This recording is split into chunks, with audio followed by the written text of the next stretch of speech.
That was Don't Wait from No Mas, the second album from the Greyhounds. Before that, we played something from the first album, You're Gone. We've got Anthony Farrell on the phone, the keyboardist and vocalist from the Greyhounds. He's also with the band J.J. Grey and Mofro. Anthony, thanks for talking to us once again. My pleasure. And well, tell me about the second album. We talked a little bit about the first album. You did that, recorded that with the guys from Galactic. The second album was a few years later, right? Yeah, No Mas. We recorded all these songs at a friend of ours' house named Eldridge Goyne. And basically, we recorded all this stuff in one day. We just You recorded set the up whole all album our in one day? Yeah, yeah. We set up all our instruments and stuff in the studio and just kind of just play them all. You know, we all knew the songs already, so we just wanted to capture more what it sounded like, you know, when you're in a live performance. And so, yeah, we just did all that in one day, and yeah, it was a lot of fun. Now, at that point, was the band touring a lot? Did you have a lot of gigs around the Austin area and so on like that? What was it that because in order for a band to continue to learn songs and really be tight, you're going to be working all the time. So I'm interested in, if you can go in and record a song or an album in one day, that's a band that knows their tunes, right? And so yeah, well, yeah, actually, yeah. At that point, we were touring a lot and playing around town a whole bunch. And the drummer that's on that record, his name is Dave Robinson, mm-hmm. and he played with the Ugly Americans and Scabs more recently. And he's just he was a little bit newer to the group at that time, but we just have a really good chemistry with him, and we really wanted to capture that because we were just so excited about the way it was sounding at that time. Yeah, absolutely. The Ugly Americans were a really great band that really Bob Schneider, right? Bob Schneider was the leader of the Ugly Americans, Yeah, correct? yeah. Yeah, they were a great band back in the 90s.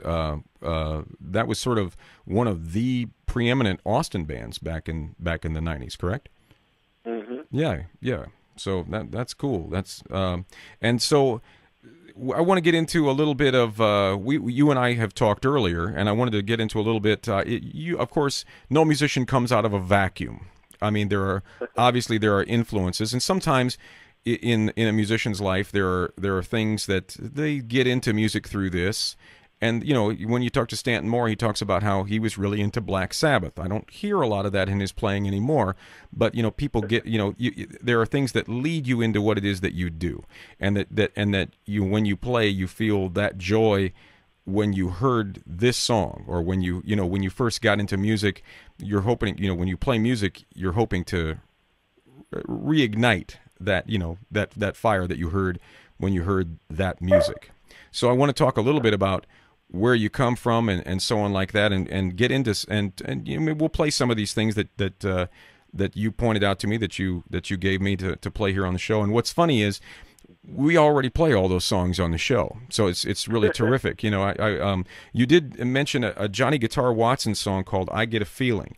And I'm interested. You actually mentioned a couple different Johnny Guitar Watson songs, and we'll get into some Johnny Guitar Watson a little bit later. That's not in this set coming up, but any of these bands that we talk about, what was it that first lit you up about music, and what was it that just made you decide where you wanted to go musically?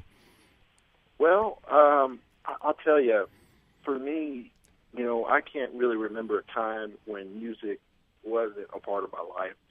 I was born in Oakland, California, and moved down to L.A. when I was about 3 or 4, and to take care of my grandmother. She was in bad health, so me and my folks moved down there to help her out, and she had a piano in her house, and ever since I can remember, I just loved messing with that piano, and one day my folks took me to go see that movie La Bamba. Right. And I came home, and about a week later, I was playing and just kind of figured out that da da da da da da da, that part. Mm-hmm. And my mom recognized it, and she was like, "Oh, that's La Bamba," and then she was like, "Well, maybe we should get this kid some lessons or something, you know. And from then on, I mean, I've just been immersed in it. You know, growing up,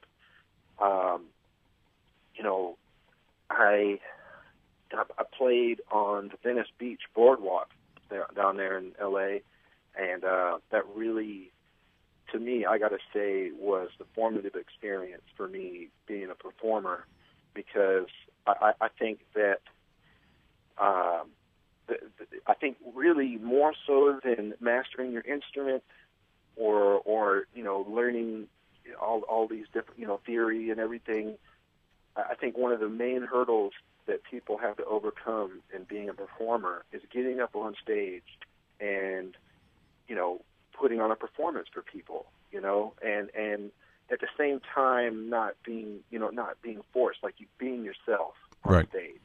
You know, it's really hard to do that, and you know, that was the thing that really kind of got me started in you know, entertainment.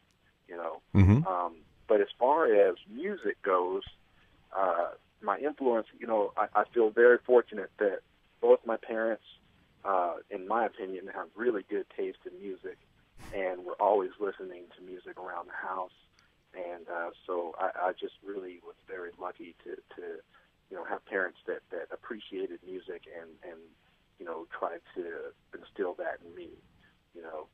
So to all you parents out there, you know, yeah, let your kids listen to what they want to, and don't tell them what not to do. Right. You know what I'm saying? Absolutely. Yeah. Let them be. Well, you gave me a list of stuff, and we're going to try to run it down here, and we'll talk about it after we've played this 4-song set. We'll run down each song, but we're going to start off with the Meters from their second album called Look a Pie Pie, and we'll play Yeah, You're Right. Now, tell me about Yeah, You're Right. Well, this was the first song that I ever heard by the Meters, and I got to say, I think it was in like maybe 97, something like that, like summer of 97. A friend turned me on to it, and I mean, the first time I heard it, I just remember being floored. Just the drums, just the way everything sounded. I mean, it's just irresistible, you know. And as soon as I heard that, I was like, I want to make music that sounds like this. There you go. Or has this feeling, makes you feel like this makes you feel, you know. Right. Well, here we go. We're talking to Anthony Farrell on the phone. We'll be back with Anthony in just a second. But for right now, we're going to play some of the songs that Anthony wanted to play on the radio if he had a chance to play them on the radio. So here you go. This is the Meters with Yeah, You're Right from Look a Pie Pie on the Burnt Toast Show.